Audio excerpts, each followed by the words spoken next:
नमस्कार। Success with अंकित में आप सभी का स्वागत है।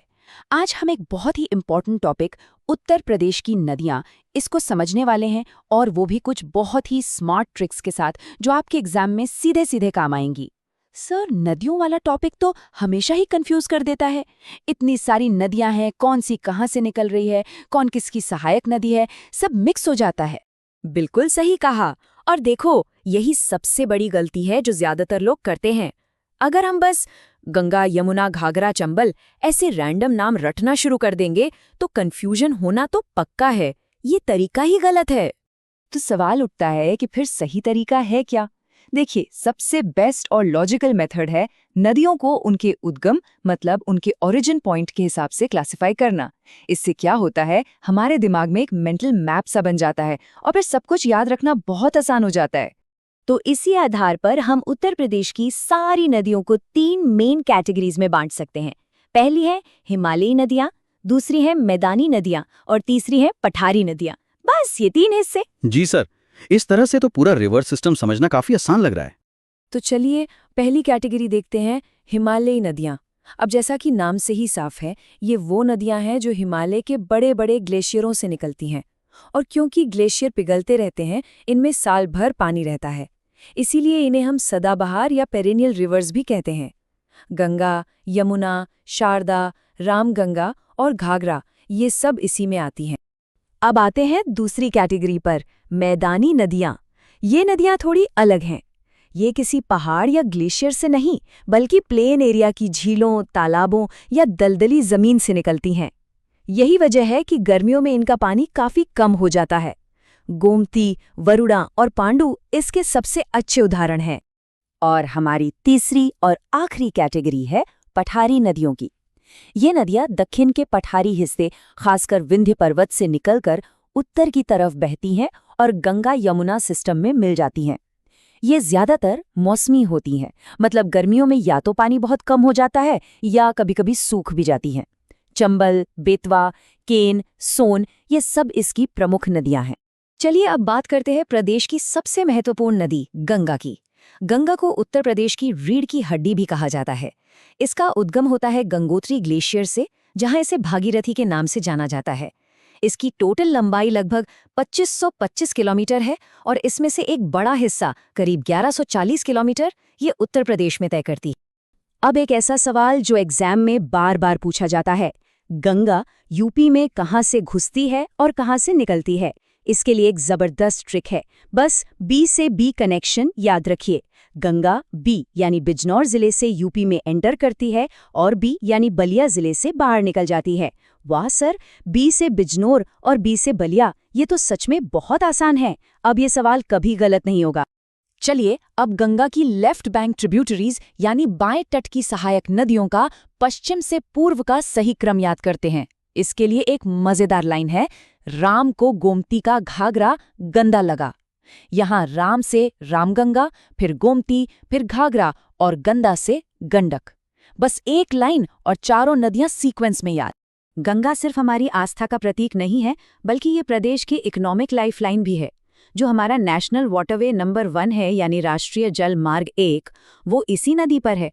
ये प्रयागराज को सीधे पश्चिम बंगाल के हल्दिया से जोड़ता है, मतलब यूपी की पहुंच सीधे समुद्री बंदरगाहों तक है। अब बात करते हैं गंगा की सबसे लंबी सहायक नदी यमुना की। इसका ओरिजिन यमुनोत्री ग्लेशियर्स की बंदर पूछ चोटी से होता है।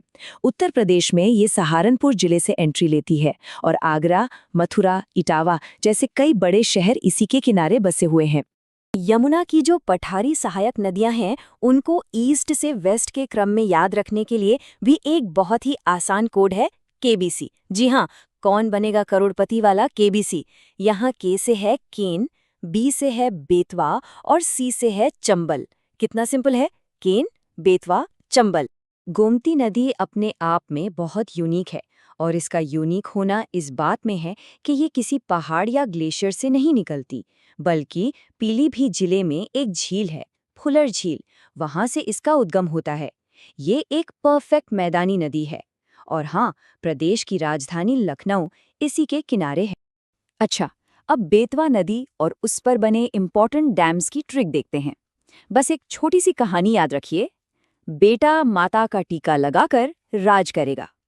यहाँ बेटा से हो गई बेतवा नदी, माता का टीका से हो गया माता टीला डैम और राज करेगा से हो गया राजघाट डैम। एक ही लाइन में नदी और दोनों डैम कवर हो गए। चंबल नदी का नाम आते ही बीहड़ों की तस्वीर सामने आ जाती है, पर ये बीहड़ बनते कैसे हैं? दरअसल ये एक खास तरह का मिट्टी का कटाव है जिसे अवनालिका अपर्दन या गली इरोजन कहते हैं। इसमें नदी का तेज बहाव मुलायम मिट्टी को काटकर गहरी गहरी खाइयां या नालियां बना देता है और यही समय के साथ बीहड़ बन जाती हैं। अब एक बड़ी रहस्यमयी नदी की बात करते हैं, कर्मनाशा। इसके नाम का मतलब ही है कर्मों का नाश करने वाली। एक पुरानी लोक मान्यता है कि इसका पानी छूने से भी इंसान के अच्छे कर्म नष्ट हो जाते हैं, इसीलिए इसे उत्तर प्रदेश की शापित या अपवित्र नदी भी कहा जाता है। और आखिर में 2 और इम्पॉर्टेंट फैक्ट्स जो सीधे एग्जाम में आते हैं। पहला, शारदा नदी को नेपाल में काली नदी के नाम से जाना जाता है।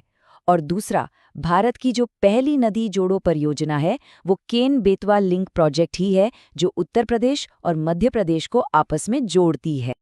चलिए अब फटाफट कुछ सवाल हल करते हैं ताकि पता चले हमने कितना सीखा। पहला सवाल, गंगा नदी उत्तर प्रदेश के किस जिले में प्रवेश करती है और किस जिले से निकलती है? स्क्रीन पर ऑप्शंस देखिए और सोचिए कि हमारी B2B ट्रिक यहाँ कैसे काम आएगी। बिल्कुल सही, करेक्ट आंसर है बी, बिजनौर और बलिया। हमारी ट्रिक याद है न, बी से बी यानी बिजनौर से बलिया।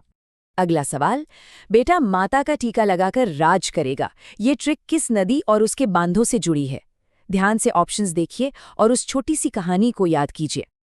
बहुत बढ़िया, सही जवाब है डी, बेटा से बेतवा, माता का टीका से माता टीला और राज करेगा से राजघाट।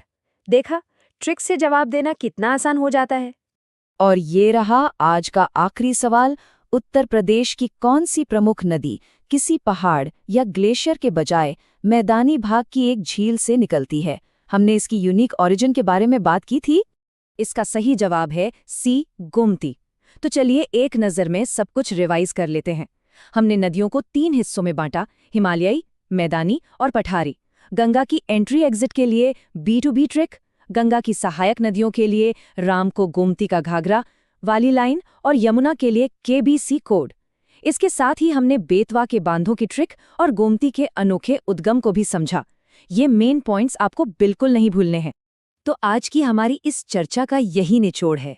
अगर आप इसी तरह लॉजिक और ट्रिक से पढ़ेंगे तो कोई भी टॉपिक मुश्किल नहीं लगेगा। हमेशा याद रखिए, अगर कॉन्सेप्ट क्लियर है तो एग्जाम आसान है। सीखते रहिए, सफलता जरूर मिलेगी।